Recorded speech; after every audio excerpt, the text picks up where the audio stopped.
Estamos de volta com o programa Retratos, hoje conversando com o escritor Fernando Fabrini. Fernando, nós terminamos o primeiro bloco falando da sua experiência na Europa, né, sua vivência lá, inclusive envolvendo questões relativas à ditadura brasileira, né? Mas eu queria te fazer essa pergunta. Qual foi o impacto dessa sua experiência internacional na sua formação pessoal e profissional? Bem, eu acredito que profissionalmente eu tive acesso eu experimentei um pouco da excelência, vamos dizer assim, né?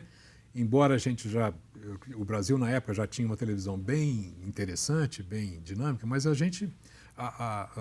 alguns países já andavam bem na frente. Eu tive essa experiência, eu pude, como se diz, limar minhas beiradas, né? Ver coisas melhores, melhorar meus padrões de qualidade, em termos de estética, em termos de linguagem televisiva, né? Então, eu acredito que isso foi muito importante. E você, depois desse período na Europa, você resolveu voltar ao Brasil. E aqui você enveredou pelo caminho da publicidade, né, inicialmente. Você foi redator, foi designer, chegou até a diretor de criação e até a ser dono de agência, né? Você teve uma agência lá em Aracaju, em Sergipe, e uma outra aqui, também em Belo Horizonte, né? Exatamente. Você, inclusive, recebeu vários prêmios, né, nessa área da publicidade, mas sempre disse que tinha algumas restrições, algumas críticas ao modo de se fazer publicidade aqui no Brasil, né? Eu queria que você comentasse um pouco essa sua análise, essas suas críticas a essa questão da publicidade brasileira. Pois não. Na verdade, não é a questão da publicidade brasileira, né?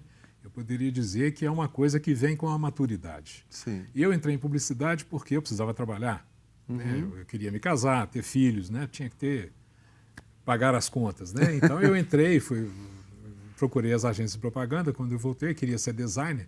Ninguém sabia o que era designer. Eu falei, tem vaga para redator. Eu falei, eu também sou redator. Precisava trabalhar. E comecei a escrever mais em publicidade. Eu sempre fui redator e sempre dei pitaco na direção de arte dos meus parceiros, né? A gente sempre colaborou porque eu tinha uma visão de layout.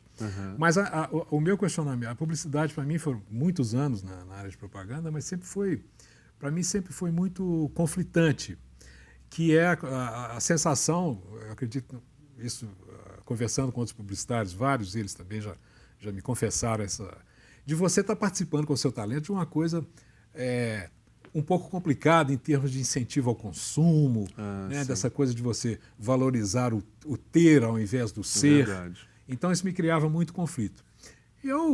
Como se diz, a gente tem que dar para o bicho um pedaço, né?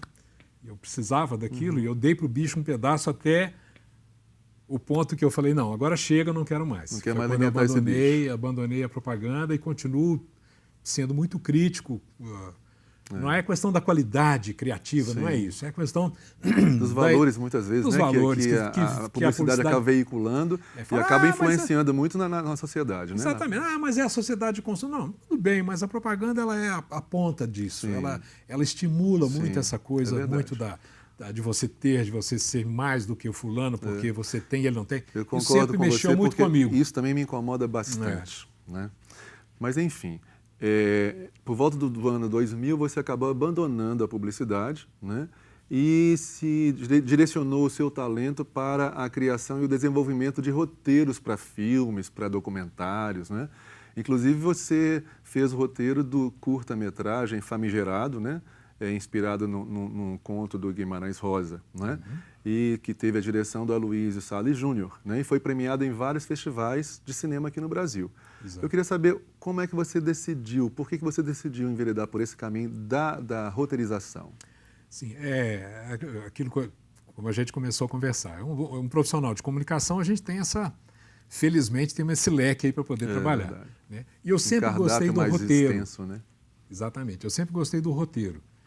A parte de roteirização. Então eu fiz aí dezenas de roteiros educativos, roteiros institucionais, de empresa, e também algumas ficções, alguma coisa, inclusive o Famigerado.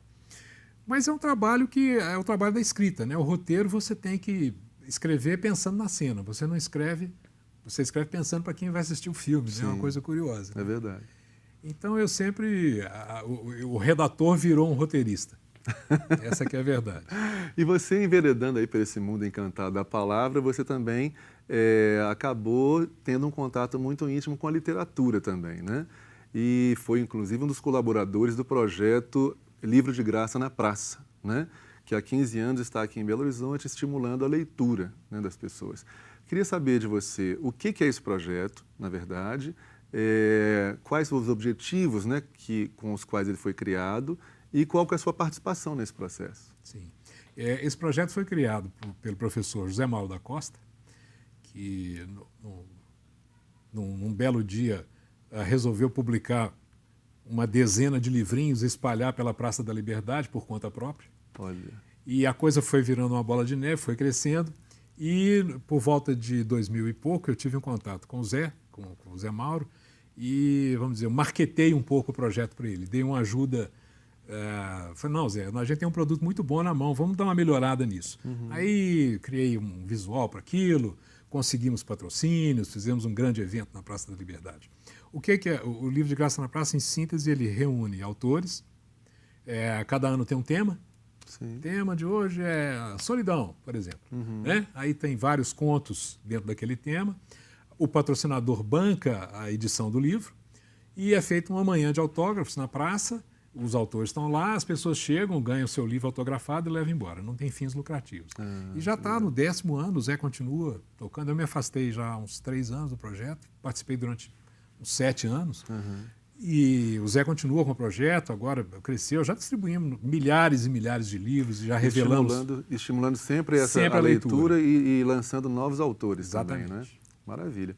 Por falar em autores, você, por essa sua paixão pela literatura, você acabou se transformando em mais um dos autores, né? Brasileiros, né? Eu tento ser. Inclusive, já publicou 3 obras, não é? Exato. Vou até mostrar aqui. Aqui, ó, tem esse que é o Canalva. Canalva é uma ficção, né, o Canalva, passada no século XVIII. E é uma ficção, uma historinha divertida, envolvendo uma ilha fictícia que existiria no Brasil. Tem outro aqui também, que é Só de Bicho, né? Crônicas divertidas para quem ama os animais, né? E esse aqui foi escrito também com a Laura Medioli. Exatamente. A ideia desse livro é da Laura, da Laurinha, minha grande amiga, cronista também do Tempo. Ela me propôs, ela sempre gostou muito de bicho, e falou, vamos fazer um livro sobre cachorro. Eu falei, não, Laurinha, vamos fazer um livro só de bicho. Aí virou Só de Bicho. E esse livro foi lançado agora no fim do ano passado, e a renda é destinada para ONGs que trabalham com recolhimento de animais abandonados. A renda é exclusivamente para essas ONGs, não tem nenhum fim lucrativo. Está sendo vendido aí com várias parcerias aí de pontos de venda. Está indo muito bem, mas a ideia é da Laurinha, que também é doida com bicho. Que maravilha!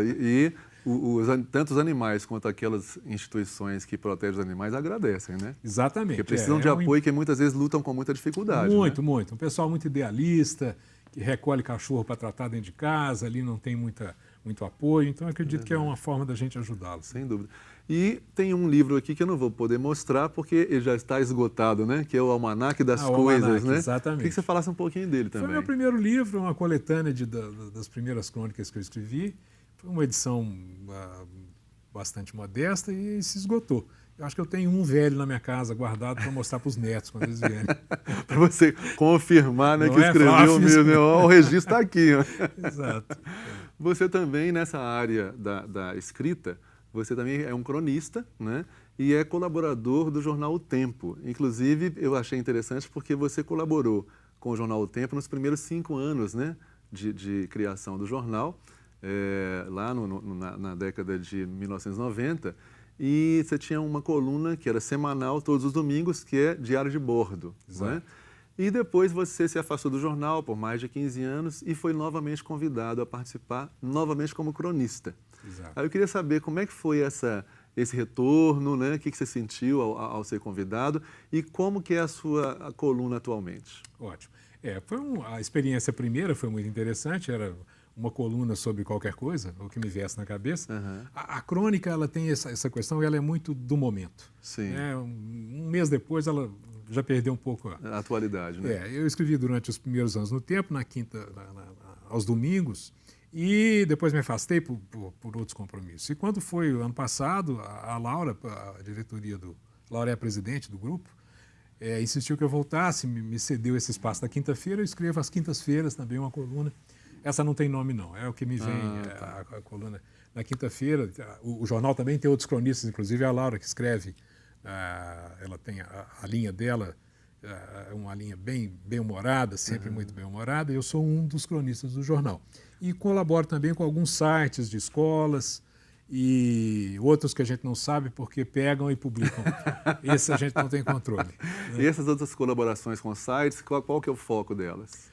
Eu escrevo geralmente para estudante, eu escrevo para o site de uma escola, da Escola Dom Helder, que é uma escola de Direito. Sim. Eles têm um site que se chama Dom Total. Eu publico lá nas sextas-feiras, a crônica é diferente do Tempo, é outro público. Né? Sim, claro. E aí eu tento falar mais para a moçada.